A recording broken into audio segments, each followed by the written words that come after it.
In marketing, there's things that are called the 4Ps of marketing: product, place, promotion, price, right? So we've talked a lot about the product. One of the things I want to dive a little bit deeper into the product is this idea of design around your product and creating best-in-class products or services and using design. There's a company called Enlisted, and they actually work with one of our clients, Pattern. They're owned by Pattern, but they do a lot of product design, and they gave this phenomenal class at one of these events. I think it was the Silicon Slopes event, or maybe it was the Pattern e-commerce event, but they talk about how do you create best-in-class products. And they talk about using insight, strategy, brand experience, packaging, and product to do that. And so one of the examples they gave was this company called Mr. Beast. So who knows who Mr. Beast is? Do we know who Mr. Beast is? I do. You do, Jenna? Yes. When I was in this group, there was like 2 people that raised their hand. If you ask my kids who Mr. Beast is, they totally know who he is, right? He's the #2 YouTube creator in the world. He has over 71 billion, see those zeros, YouTube subscribers, 13.7 million Instagram followers, right? And he basically just gives away a lot of cash, right? So he had this idea. I wanted to do, this insight of trying to do a Mr. Beast burger, and says, hey, no, you didn't think the food brands were paying attention to Gen Z. COVID sucks. Kids are stuck at home. Kids love burgers. They couldn't go to get one. Restaurants and drivers are slow. And it was digitally native, right? So this is kind of during COVID. He said, hey, I want to create this hamburger, right? And it's not a new thing, but he had this large audience, says, I think I can do it. So the other thing, they look at the competency too of their strategies, says, hey, I want to create a Mr. Beast size experience for digitally native shopping models. They would utilize what are called ghost kitchens, and they would launch in 300 locations, and he would utilize his audience, his large audience, to do this. I guess maybe it was 70 million. Maybe they put too many zeros on that last one. But they would use their large audience to do this, right? So this is kind of their strategy on this. So they went and they created this branded experience around Mr. Beast, right? And they said, okay, we're going to really hone in on Mr. Beast's kind of brand. They would target Gen Z customers. They clearly differentiate themselves in the market, and they would go out in a digital way, right? And so, this company then created around this product, right? So Mr. Beast is kind of a bigger brand. They're really looking at this product, Mr. Beast Burgers, and then they created a look and feel for all of this, right?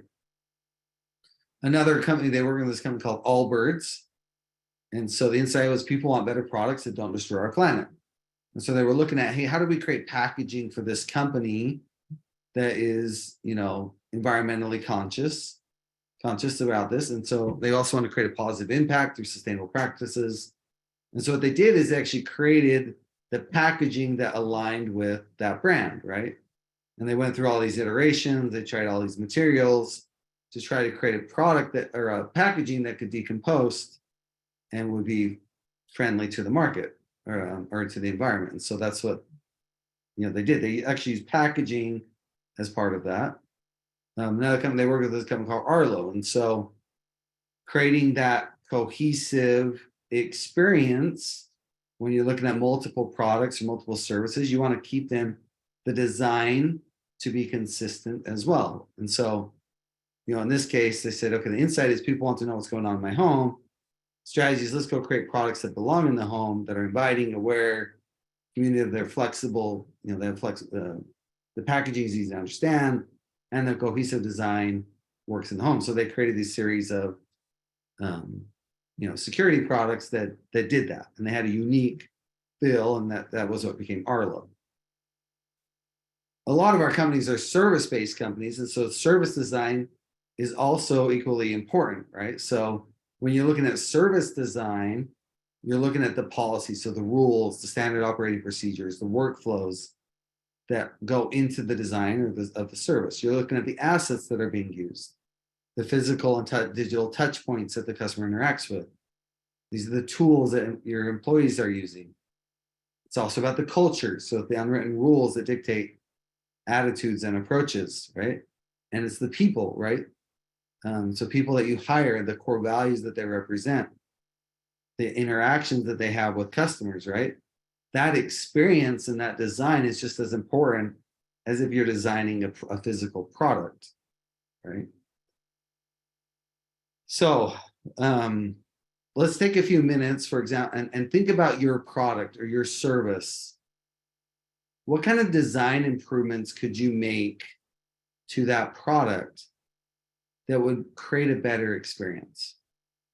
We're thinking about, again, on the service side, the service design, or if you're looking at a customer, we're looking at, or like a physical product, what is the brand, the packaging, the product look like, and how can you improve that experience? Let's go ahead and take 5 more minutes. We're wrapping up the last 15 minutes of the boot camp, so stick with me. We've got one more topic to discuss around pricing strategy, and then we'll be done. So let's take some time. Let's just go 3 minutes for this one, but think about how do you improve your product design or your service design to create a better experience around that.